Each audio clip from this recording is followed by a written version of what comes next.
আমরা সবাই মিলে আমাদের ভাই বোন শিশুদেরকে ওখানে মরার জন্য ছেড়ে দিয়েছি।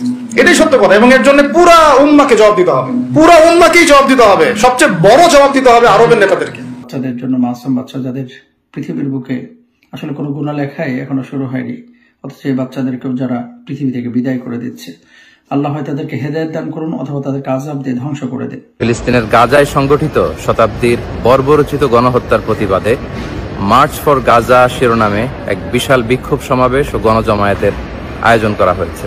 ইনশাআল্লাহ তাআলা আমি নিজে সশরীরে এই বিক্ষোভ সমাবেশে উপস্থিত থাকব।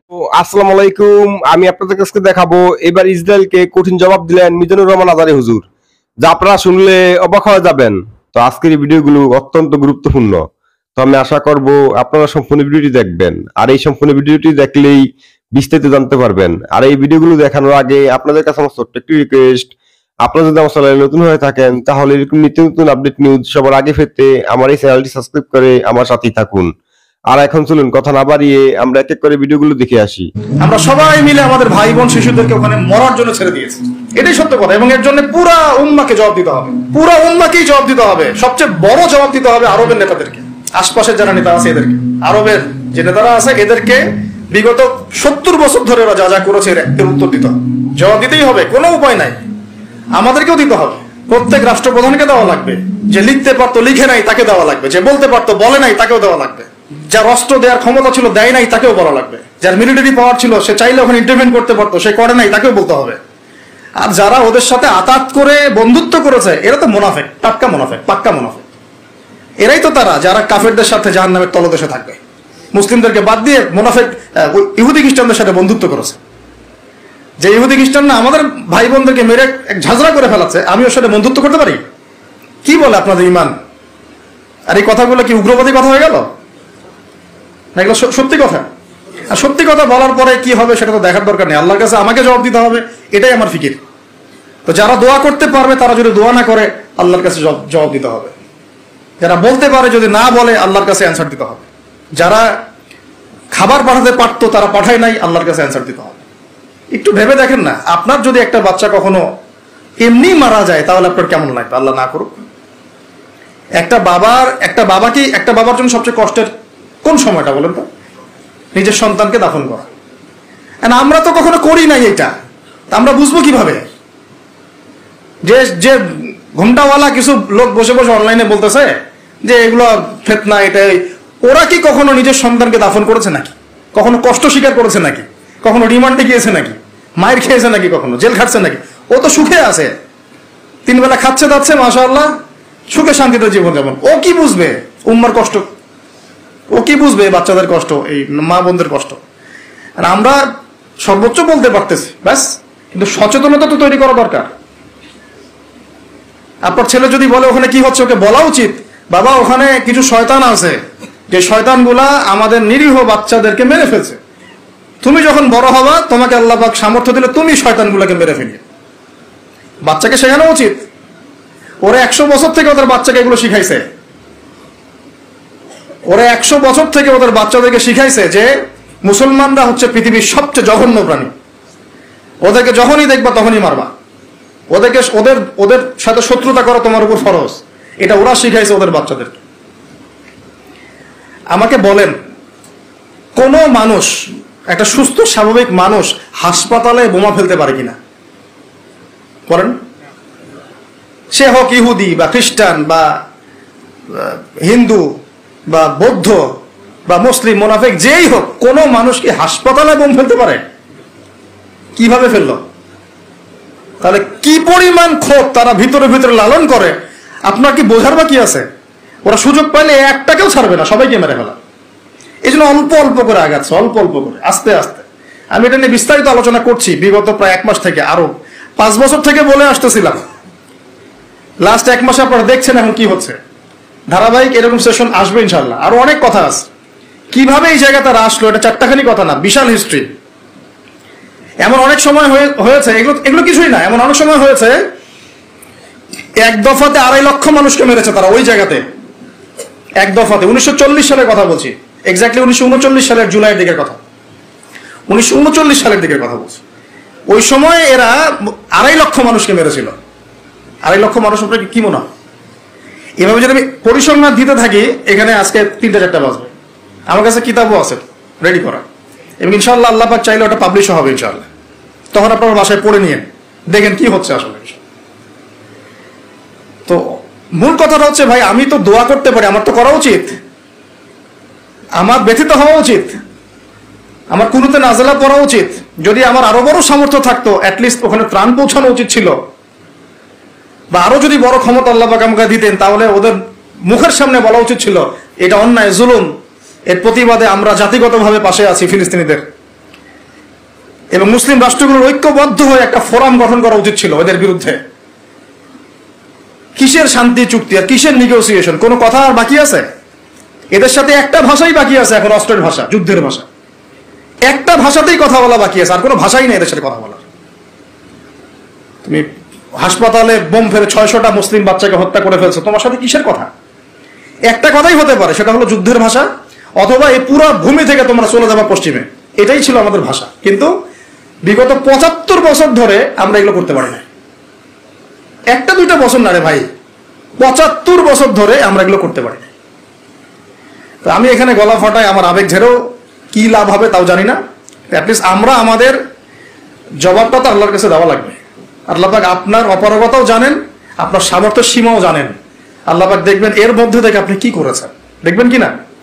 তো এখন ভাই আমাদের কি এইসব মোবাইল, সেলফি, হাবি যাবে এগুলোই জীবন? না আমাদের কি চিন্তা করতে হবে একটু?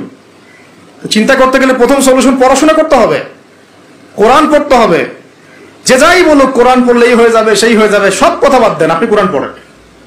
যে যাই বলুক না কেন, আপনি কোরআন পড়তেই হবে, আপনাকে এর অনুবাদ আপনাকে পড়তেই হবে, তাফসীর আপনাকে ঘাটতেই হবে, পাশাপাশি নবীর হাদিসগুলো আপনাকে পড়তে হবে। অবশ্যই কোনো না কোনো আলেমের সোহবতে থাকতে হবে। উদ্বাস্তুর মতো জীবনযাপন করবেন না এই 10-20 জন সার্কেল নিয়ে। ওলামায়ে কেরামদের মতো যারা হক্কানি ওলামায়ে কেরাম, তাদের কাছে এসে পরামর্শ করে চলাফেরা করবেন, যাতে আপনি বিভ্রান্তির শিকার না হন, পরামর্শ করতে পারেন। বাংলাদেশে কি আলেম ওলামার অভাব আছে? যত তাদের মধ্যে বিভক্তি থাক, যতই তারা একে অপরের সাথে কলুশনে থাক না কেন, যত দল থাক, তারপরেও আপনি ওলামায়ে কেরামের সাথেই থাকবেন। এবং হকপন্থী চিনে নিবেন। হকপন্থী আর মুনাফেক চেনার সবচেয়ে উপযুক্ত সময় কোনটা সেটাও বলে দিই। হকপন্থী ওলামায়ে কেরাম আর মুনাফেক যারা মুসলিম উম্মার ভিতরে কাজ করছে আমাদের মতো লেবাস পোশাকে, এটা চেনার, ফাইন্ড আউট করার সবচেয়ে শ্রেষ্ঠ সময় হচ্ছে উম্মার এই সংকটপূর্ণ সময়গুলা। উম্মার উপর যখন কোনো বিপদ আপদ, বালা মুসিবত, সংকট আসবে, আপনি এমনি বুঝতে পারবেন কারা মুনাফেক কারা হকের উপর আছে, যদি আপনার বিবেক থেকে থাকে, আপনার বুঝ থেকে থাকে। এরপরেও যদি না চিনতে পারেন, আপনি দাজ্জাল, অন্ধ, আপনি দাজ্জালের মতো এক চোখ অন্ধ। এই মাজলুমদের বিপক্ষেও বহু আলেম কথা বলে নাই বাংলাদেশে, বলে নাই? তা আপনাকে আমি আর কিভাবে চিনাবো, কিভাবে চোখে আঙ্গুল দিয়ে চিনাবো যে আসলে কারা হকপন্থী কারা বাতিলপন্থী? এইটুকু তো আপনার দায়িত্ব চেনার। কিভাবে এভাবে তাদের সাথে আপনি নিজের জীবনটা নষ্ট করে ফেলতেছেন? সুবহানাল্লাহ। আল্লাহ পাক আপনাদেরকে হেফাজত করুন, সঠিক পথে রাখুন, ওলামায়ে কেরামের সোহবতে থাকবেন, হকপন্থী ওলামায়ে কেরাম। আর ভাই প্রতিদিন যে সুন্নাহগুলো আছে এগুলো আমল করেন, নিজের উপর একটা সংশোধন নিয়ে আসেন। আল্লাহ পাক ততক্ষণ পর্যন্ত আমাদেরকে বিজয় দিবেন না যতক্ষণ না আমরা পরিপূর্ণ ইসলামে প্রবেশ করতেছি। আর পরিপূর্ণ ইসলাম মানে কি শুধু জুমার নামাজ পড়া, শুধু ঈদের নামাজ পড়া? আমাকে বলেন, আপনারা তো জানেন সবকিছু। পরিপূর্ণ ইসলাম মানে কি? 5 ওয়াক্ত নামাজ তো আপনাকে পড়তে হবে। আল্লাহ যদি তৌফিক দেন, সামর্থ্য দেন, তাহাজ্জুদও পড়তে হবে, চেষ্টা করতে হবে, নফল আমল বাড়াই দিতে হবে, জিকির আজগার, তেলাওয়াত, তাসবিহ, তাহলিল বাড়াই দিতে হবে, আল্লাহর কাছে কান্নাকাটি বাড়াইতে হবে, ফিতনা থেকে দূরে আসার চেষ্টা করতে হবে, এই জগতের মোহ ছাড়তে হবে। যতটুকুতে আমার জীবন চলে যায় বাস এতটুকুতেই। আমি এইভাবেও বলতেছি আপনাদেরকে এখন সরাসরি, নিজেদের আপনজনদের মধ্যে, পরিবারের মধ্যে, বংশের মধ্যে কেউ যদি আপনাকে দিনের পথে চলতে বাধা প্রদান করে, ফিতনা সৃষ্টি করে, আপনি তার থেকেও নিজেকে সরা রাখবেন। কারণ দিন আপনার, জীবন আপনার, মানে দিন আমার, জীবন আমার, ইহকাল আমার, পরকাল আমার, জবাব আমার। আমার অন্য কারো দ্বারা প্রভাবিত হয়ে দিন নষ্ট করা যাবে না, যাবে? অনেক সময় হয় না, আমাদের বংশে, পরিবারে, কাছের অনেক মানুষ আপনাকে দিনের পথে চলার ক্ষেত্রে প্রতিবন্ধকতা সৃষ্টি করতেছে। আমি বলতেছি না ওদের সাথে আপনি সম্পর্ক নষ্ট করে দেন, কাট অফ হয়ে যান, এটা বলতেছি না। বলতেছি আপনি ইসলামিক দূরত্ব মেনটেন করেন, আপনি নিজেকে নিয়ে থাকেন, আপনি আল্লাহকে নিয়ে থাকেন। এক আল্লাহ আপনার জন্য যথেষ্ট ইনশাআল্লাহ, কাউকে লাগবে না ইনশাআল্লাহ। কেউ যদি না থাকে, এক আল্লাহ আপনার আমার জন্য যথেষ্ট। এটা কি বিশ্বাস করেন কিনা? এই আল্লাহ পাকই আমাদেরকে বাঁচিয়ে রাখছেন, আল্লাহ পাকের হাতেই আমাদের জীবন, আল্লাহ পাকই আমাদেরকে খাওয়ান। আল্লাহ থাকলে কিচ্ছু লাগে না। আর যার আল্লাহ নাই, সারা দুনিয়া মিলেও তাকে সুখ দিতে পারবে না, তার কিছুই করতে পারবে না। এখন আসলে আমাদের সাথে আল্লাহ আছে কি না একটু নিজেরাই বুঝতে পারবো।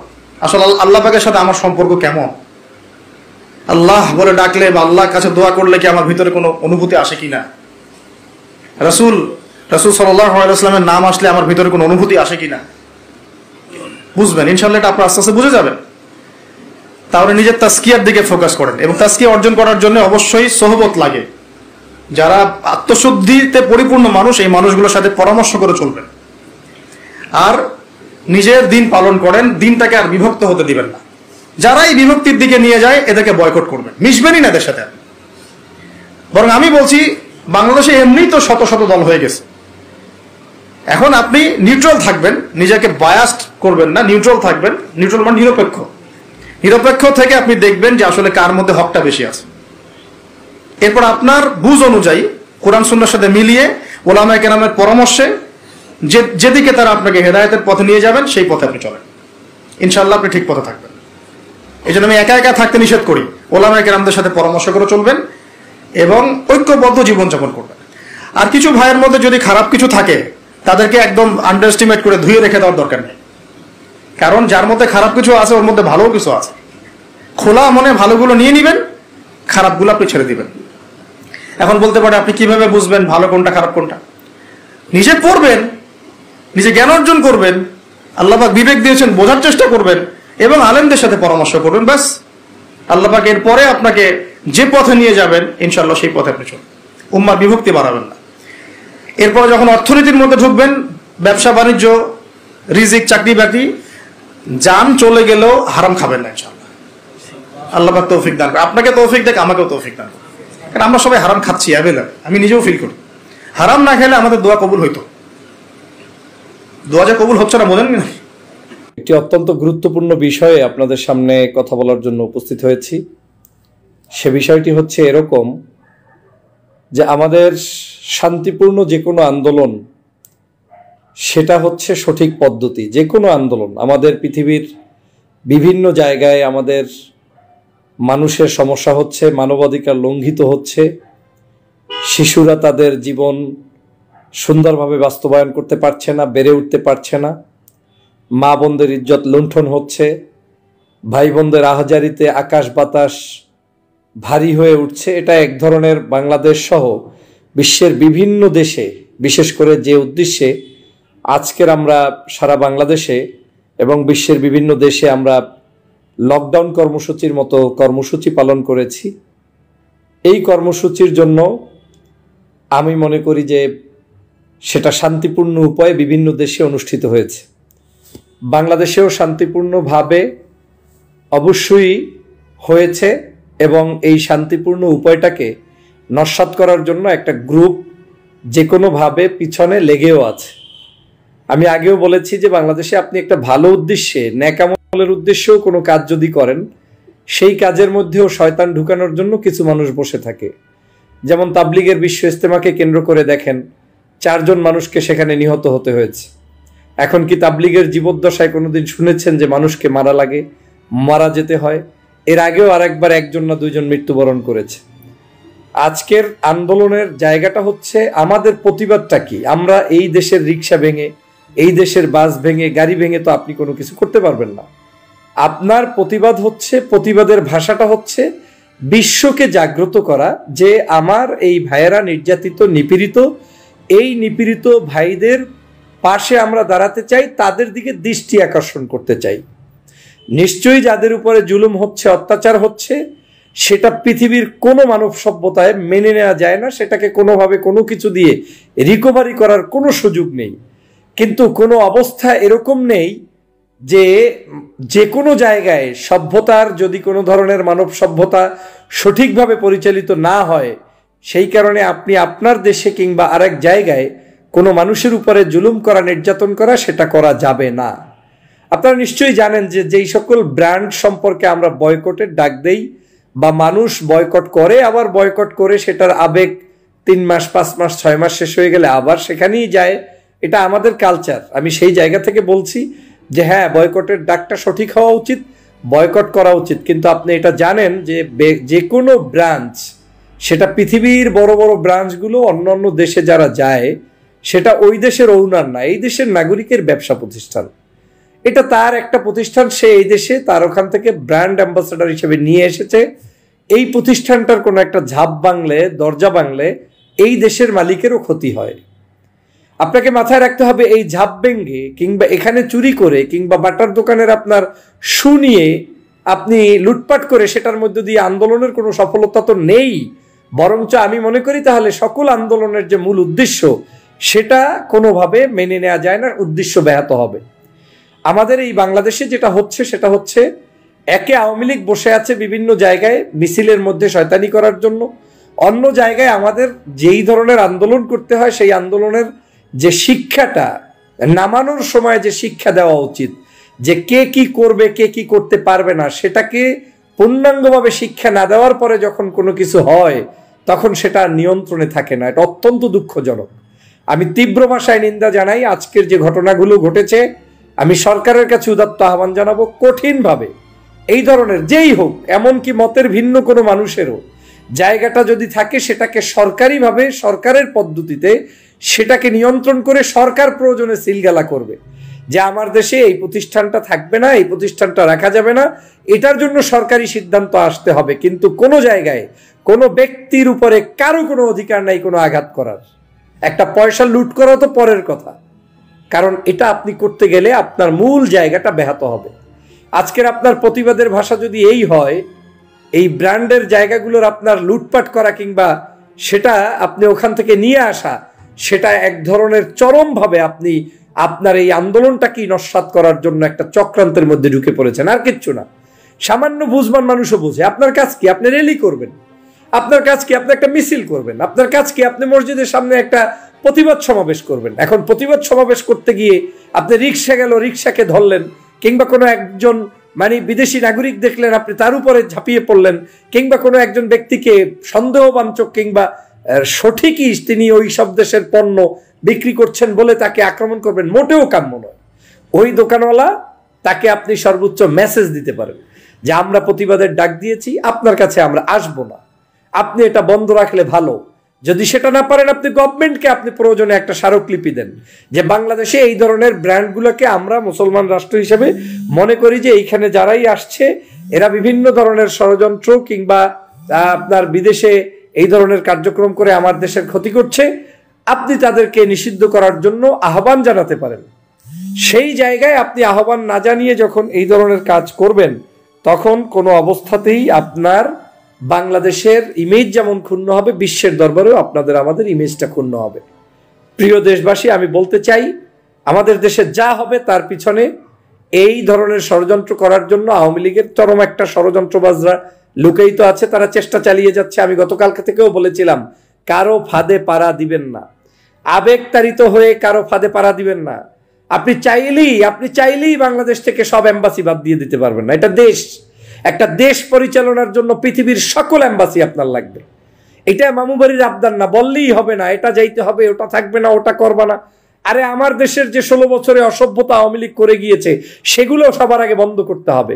পাসপোর্ট থেকে ওই দেশের নামটা যে তারা নিষিদ্ধ করে গিয়ে নিষিদ্ধ ছিল সেটাকে যে উড্ড করে রেখে গিয়েছে সেগুলোকে আইনগতভাবে সংশোধন করতে হবে। ওই দেশ থেকে যে গোপনে আপনার বিভিন্ন সরঞ্জাম কিনেছে সেগুলো নিষিদ্ধ করতে হবে, কৌশল করতে হবে, বন্ধ করতে হবে। আপনি দোকানপাটের উপরে আপনি সাইনবোর্ড খুলে জুতা চুরি করে আপনার লাভটা কি? এগুলো আওয়ামী লীগের রেখে যাওয়া কিছু চোরেরা এগুলা করছে, এবং তার সাথে কিছু অবুঝ মানুষও অনেক সময় হতে পারে আবেগতাড়িত হয়ে করছেন। আমি জানি না কারা এটা করছেন, তারা নিশ্চয়ই ঘৃণিত কাজটা করেছেন। সরকারকে আমি বলবো চুপ থাকার কোনো সুযোগ নেই, ডাইরেক্ট এদেরকে আইনের আওতায় আনবেন, নাম্বার 1। নাম্বার 2, এই যা কিছু ঘটেছে সরকারের ব্যর্থতার কারণে ঘটলে, অবশ্যই ব্যর্থতা, আপনি যেহেতু এটা করেন নাই, বুঝ ব্যবস্থা দেন নাই, আমি মনে করি প্রত্যেকটি ব্যবসায়ীর তার ক্ষতিপূরণ আপনি দিয়ে দিতে হবে, অবশ্যই এই ক্ষতিপূরণ দিতে হবে। এরপরে পরবর্তীতে আইন সিদ্ধভাবে যদি কোনো ব্যবসা প্রতিষ্ঠান বন্ধ থাকে তাহলে বন্ধ হবে, আর যদি আইন অনুযায়ী ওটা খোলা থাকে তাহলে খোলা থাকবে। কাজ হচ্ছে আপনার, আপনি পণ্য কিনবেন না, আপনি বয়কট করছেন, আপনি সেখানে যাবেন না, আপনি সেটা করবেন না, আপনি সেটা খাবেন না। বাংলাদেশে মদের বারও আছে, বাংলাদেশে ক্লাবও আছে, বাংলাদেশে বিভিন্ন জায়গায় অনেক মানে যেগুলো আপনার কাছে অপসংস্কৃতি, যেগুলো আপনার কাছে না যায়, যেটা চলবে না বলে আমরা বলি ওয়াজ মাহফিলে চলে, সবই বাংলাদেশে চলমান আছে। বাংলাদেশে সিনেমা হল আছে, গান আছে, বাদ্য আছে, সবই আছে। যার প্রয়োজন সে যায়, যার প্রয়োজন না সে যায় না। একটা দেশ আপনার মন মতো চালানো যাবে না, আপনি যা বলবেন তাই চলবে না। এই দেশটা এখন পর্যন্ত আপনার মন মতো চালানোর মতো যে আইন কাঠামো সেটা নয়, এই জিনিসটা সবার আগে বুঝতে হবে। আর একটা জিনিস আপনাকে সবার আগে বুঝতে হবে, যাই করবেন ওরা কিন্তু চাপিয়ে দেবে ইসলামের উপরে। আর ওরা আমাদেরকে ধ্বংস করবে, আমাদেরকে শেষ করবে, আমাদেরকে মেরে ফেলবে, আমাদের রক্ত খেয়ে ফেলবে, তাতে সমস্যা নাই। আপনি যখন কিছু করবেন, যেহেতু আপনি দুর্বল, আপনার মিডিয়া নাই, আপনার টাকা নাই, আপনার টেকনোলজি নাই, আপনার কিচ্ছু নাই, আপনি ভিখারি, তা আপনার যখন নাই, আপনাকে যা বলবে সেটাই আপনার বিশ্বের কাছে চলে যাবে। এ কারণে আমাদেরকে সতর্ক হতে হবে। সতর্কতার বিকল্প নাই। আপনার মন চায় না আপনি সিনেমা হলে যাবেন না, কিন্তু সিনেমা হল আপনার ভাঙ্গার কোনো অধিকার নাই। আপনার মন চায় না মদের দোকানে যাবেন না, কিন্তু মদের দোকানে আপনার ভাঙার কোনো অধিকার নেই। রাষ্ট্র যদি সেটাই কোনো হস্তক্ষেপ না করে, আপনি সেটাকে করতে পারবেন না, পারবেন না, পারবেন না। আমি কিন্তু আমার পেজে যারা ফলোয়ার দেখবেন, আপনাদের অতিরঞ্জিত আবেগ দিয়ে কোনো কিচ্ছু নেই। আমি বরং গতকালকের এই বাংলাদেশে আন্দোলন হবে, আমি তো জানি আন্দোলনটাকে সঠিকভাবে পরিচালিত হয়, সেজন্য রাতের বেলা আগেই মেসেজ দিয়ে রাখছি, কারো ফাঁদে পাড়া দিবেন না। দেখবেন এখন সবচাইতে এই নিগৃহীত মানুষের জন্য মায়া বেশি থাকবে এই পতিত স্বৈরাচারের, পতিত শেখ হাসিনার। কেন জানেন? ও চায় এই বাংলাদেশে একটা গ্যাঞ্জাম লাগাইতে, ও চায় বাংলাদেশে একটা সন্ত্রাসী কাজ করতে, ও চায় বাংলাদেশে এই ধরনের বিভিন্ন ষড়যন্ত্র করে সেগুলোকে আবার বিভিন্ন জায়গায় প্রচার করতে। বিশেষ করে কি চায় জানেন? আপনাদের ছবিগুলো যদি একটু টুপি লাগাইয়ে তুলতে পারে, দাড়িওয়ালা দিয়ে তুলতে পারে, তাইলে তো আরো লাভ, যে এই হচ্ছে বাংলাদেশ, এই হচ্ছে চিত্র। আপনি সেজন্য সতর্ক থাকতে হবে। এমনকি জায়গায় জায়গায় কলেমার মিছিলও দরকার নাই, প্রয়োজন মাফিক আপনার কলেমার মিছিল হবে। কলেমা বাস্তবায়ন দরকার, কলেমার মিছিলের চাইতে কলেমার অ্যাক্টিভিটিস বাড়ানো দরকার। আপনার সেখানে আবার কিসের মানে দেখা যাবে যে আপনাকে হঠাৎ করে আবেগ দিয়ে বলবে কলেমার মিছিল বন্ধ করবে, এত বড় সাহস। আরে কেউ বন্ধ করতে আসে নাই। আমার এখন দরকার যেই রাষ্ট্রের পক্ষে আপনি আমি কথা বলছি, সেই রাষ্ট্রের একটা ফ্ল্যাগ নিয়ে দাঁড়ানোটা আমার জন্য দরকার। আমার জন্য দরকার বিশ্ববাসীকে আকৃষ্ট করা, আমার দেশে আমার কি হয়েছে। কিন্তু এই আওয়ামী লীগের সকল ষড়যন্ত্র মোকাবেলা করতে যদি আপনারা না পারেন, তাহলে আপনারা বাংলাদেশের সফলতা নষ্ট করে দিবেন। আমি সরকারকে বলছি, দ্রুততম সময়ের মধ্যে বিচার তো করবেনই, পাশাপাশি আমাদের যারা যেখানে আন্দোলন সংগ্রাম বিভিন্ন সময়ে সামাজিক সাংস্কৃতিক ভাইয়েরা আছেন, লিডারশিপের আপনাদের প্রথম ট্রেনিংটা ছাড়া কাউকে কোনো ডাকবেন না, দরকার নাই প্রয়োজনে। একটা মিছিল না হইলে আপনার অনেক কিছু হবে না, কিন্তু একটা মিছিল হতে গিয়ে অনেক কিছু ধ্বংস করা, এটা কোনোভাবে মেনে নেওয়া যাবে না। ওটা করতে গেলে আপনার হিতে বিপরীত হবে। অতএব আমাদেরকে যারাই যে আন্দোলন করবেন, সবার আগে আপনার ম্যানিফেস্টো ঠিক করে নেবেন আপনার কাজ কি। আমি বিশ্বাস করি দুষ্কৃতিকারীরা, ষড়যন্ত্রকারীরা নিশ্চিত থাকেন, পুলিশ যদি তাদেরকে সঠিকভাবে গ্রেপ্তার করে তারপরে আইনের আদালতে আনতে পারে, আমি বিশ্বাস করি ষড়যন্ত্রবাজরা বেশিরভাগ এবং যারা এই অপকর্ম করেছে সবই আওয়ামী লীগের লোক পাবেন, আমার ধারণা। যদি এই ধারণা মিথ্যা হয় আমি জানি না, কারণ আমি এখন পর্যন্ত ভালো মনের কোনো ধরনের মানুষ আমি পাইনি, ওখানে দেখিনি। তারপরেও যদি কেউ থেকে থাকে, সে যেই হোক, তাকে কোনোভাবে মেনে নেওয়া যাবে না। আর চোর, ডাকাত, গুন্ডা, এদের তো কোনো পরিচয় নাই। একটা দোকানে আপনার জুতা চুরি করা, সে কি মানুষের মধ্যে পড়ে নাকি? সিনেমার আপনার যে কোনো জায়গায় একটা ধরনের সমস্যা তৈরি করলে সে কি মানুষের মধ্যে পড়ে নাকি? যার কাজ সে করবে, যার কাজ মসজিদে যাওয়ার যাবে, যার কাজ রাস্তার অন্য কাজ করার করবে। আপনার কাজ দাওয়াত দেওয়ার, আপনার কাজ আহ্বান করার, আপনার কাজ মানুষকে মেসেজটা পৌঁছে দেওয়ার।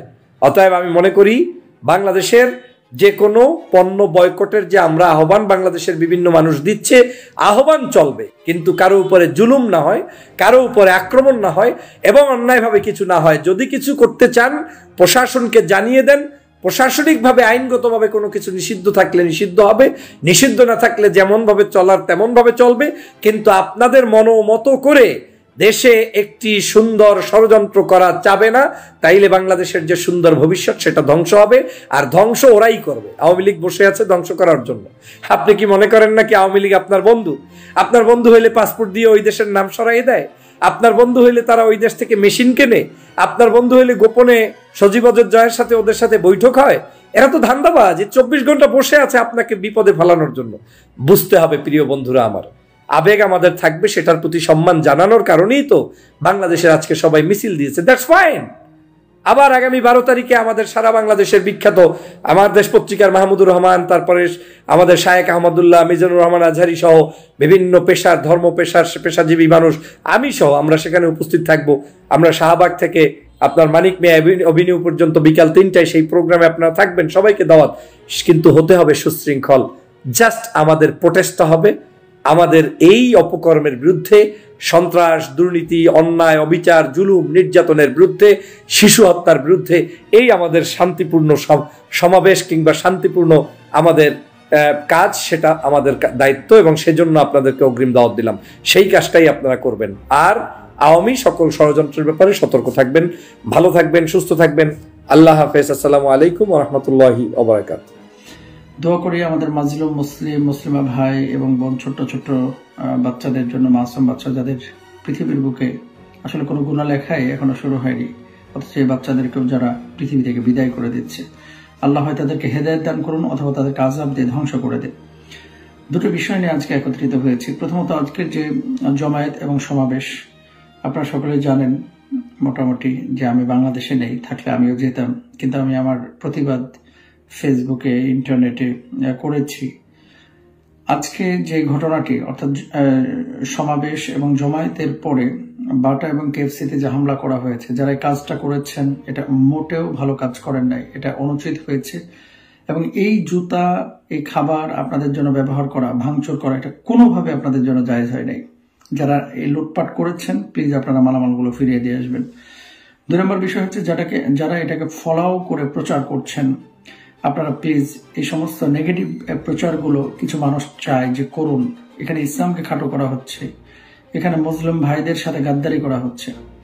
দেখেন, তাদের পণ্য বর্জন আমরা করব, মানুষকে নিরুৎসাহিত করব যাতে করে তাদের পণ্য বয়কট করে। কিন্তু আপনাকে কে বলেছে এখানে গিয়ে সব মালামাল করে লুটপাট করে নিয়ে আসতে? কোনোভাবে এটা জায়েজ নেই। তো আমার ভাই এবং বোন যারা এই কাজগুলো করেছেন, আমি অবশ্যই বলবো মালামালগুলো আপনারা ফিরিয়ে দেবেন প্লিজ, এটা উচিত না। 2 নম্বর বিষয় হচ্ছে যে শনিবারে যে মার্চ ঘোষণা করা হয়েছে শাহবাগে বিকেল 3টায়, আমার ফলোয়ার যারা আছেন ভাই এবং বোনেরা, বিশেষ করে ভাইয়েরা, বোনেরা আসবেন না, কারণ বোনদের সেই পরিবেশ এখানে মেনটেন করা হয়তো বা পসিবল হবে না। ভাইদেরকে বলবো যে আপনারা আসবেন এবং আপনাদের বন্ধুদেরকে নিয়ে আসবেন, যারা আশপাশে আছে তাদেরকে দাওয়াত পৌঁছে দেবেন। বাংলাদেশের ইসলামিক স্কলাররা এখানে থাকবেন। শাহবাগে গিয়ে মার্চ শেষ হবে। অন্তত আমাদের মুসলিম ভাই বোনদের জন্য বিশ্বকে আমরা এই মেসেজটা দিতে যাই যে আমরা তাদের পক্ষে আছি। আপনারা সকলেই চলে আসবেন ইনশাল্লাহ। আর এই ধরনের কোনো ভাঙচুর, লুটপাট কোনোভাবে ইসলাম অনুমোদন করে না। আল্লাহ তাআলা আমাদের মুসলিম ভাই বোনদেরকে হেফাজত করুন। যে জালেমরা তাদেরকে আঘাত করছে, তাদের হাতকে চুরমার করে দিন, তাদেরকে আল্লাহ তাআলা আযাব দিয়ে ধ্বংস করে দিন। আমরা সুস্থ মস্তিষ্ক নিয়ে, দেখেন সারা পৃথিবীটা এখন চলছে কিসের? এখন শুধুমাত্র অস্ত্রের যুদ্ধ চলছে না, এখন কিন্তু টেকনোলজি এবং বুদ্ধিভিত্তিক যুদ্ধও চলছে। আমি তো এখন লন্ডনে আছি, সারা পৃথিবীর চিত্র একরকম না। বাংলাদেশে থেকে আমরা একভাবে একটা জিনিস ফিল করি। দেখেন, এই পশ্চিমা দেশগুলো তারা আগামী 50 বছর পরে পৃথিবীর চিত্র কি হবে সেটা নিয়ে তারা চিন্তা ফিকির করে। তো জ্ঞান বিজ্ঞানে এবং অস্ত্রশস্ত্রে, প্রযুক্তিতে অনেক সময় আপনি আপনার মোবাইলে দেখবেন টেক্সটে ওদের নাম লিখলে, কাদের নাম আপনি নিশ্চয় বুঝতে পারছেন, কারণ তাদের নাম উচ্চারণ করলে ভিডিও আবার ডিলিট হয়ে যাবে অটোমেটিক। এই জালেমদের নাম উচ্চারণ করলে অথবা লিখলে অনেক সময় দেখবেন মোবাইল গরম হয়ে যায়। অনেক মানুষ এই কাজগুলো করে, এটা আসলে কোনোভাবে উচিত না। ইসলাম এগুলোকে অনুমোদন করে না। যারা অন্যের সম্পদ লুটপাট করে, এটা ইসলাম অনুমোদন করে না। এই ব্যাপারে আমাদের সোচ্চার হতে হবে। আজকে যারা এই কাজগুলো করেছে বাংলাদেশে, এই কাজগুলো একেবারে অনুচিত কাজ হয়েছে। আর বুদ্ধিবৃত্তিক কাজ করতে হবে যাতে করে ইসলাম নিয়ে কেউ কটাক্ষ না করে, হাসি তামাশা বানিয়ে না ফেলায়। আল্লাহ আমাদের বুঝদান করুন। আসসালামু আলাইকুম ওয়া রাহমাতুল্লাহি ওয়া বারাকাতুহু। প্যালেস্টাইন সলিডারিটি মুভমেন্ট বাংলাদেশের আয়োজনে ফিলিস্তিনের গাজায় সংগঠিত শতাব্দীর বর্বরোচিত গণহত্যার প্রতিবাদে মার্চ ফর গাজা শিরোনামে এক বিশাল বিক্ষোভ সমাবেশ ও গণজমায়েতের আয়োজন করা হয়েছে। আগামী 12 এপ্রিল রোজ শনিবার শাহবাগ থেকে শুরু হয়ে মানিক মিয়া এভিনিউতে যেয়ে এই মার্চটি শেষ হবে। ইনশাআল্লাহ তাআলা আমি নিজে সশরীরে এই বিক্ষোভ সমাবেশে উপস্থিত থাকব এবং আপনারাও দলে দলে যোগদান করুন। মানবতার পক্ষে, ন্যায়ের পক্ষে, গাজাবাসীদের সমর্থনে দল, মত, জাতি, বর্ণ, পেশা নির্বিশেষে সবাইকে এই প্রোটেস্টে অংশগ্রহণের জন্য আমি উদাত্ত আহ্বান জানাচ্ছি। আসসালামু আলাইকুম ওয়া রাহমাতুল্লাহি ওয়া বারাকাতুহু। তো আমি আশা করছি আপনারা সম্পূর্ণ ভিডিওটি দেখেছেন। তো আপনাদের যদি এই বিষয়টি নিয়ে কোনো মতামত থাকে আমাকে অবশ্যই কমেন্টে জানাবেন। আর আপনারা যদি আমার চ্যানেলে নতুন হয়ে থাকেন তাহলে আমার এই চ্যানেলটি সাবস্ক্রাইব করে আমার সাথেই থাকুন। তো দেখা হচ্ছে পরবর্তী ভিডিওতে। সেই পর্যন্ত সবাই ভালো থাকবেন, সুস্থ থাকবেন। আল্লাহ হাফেজ।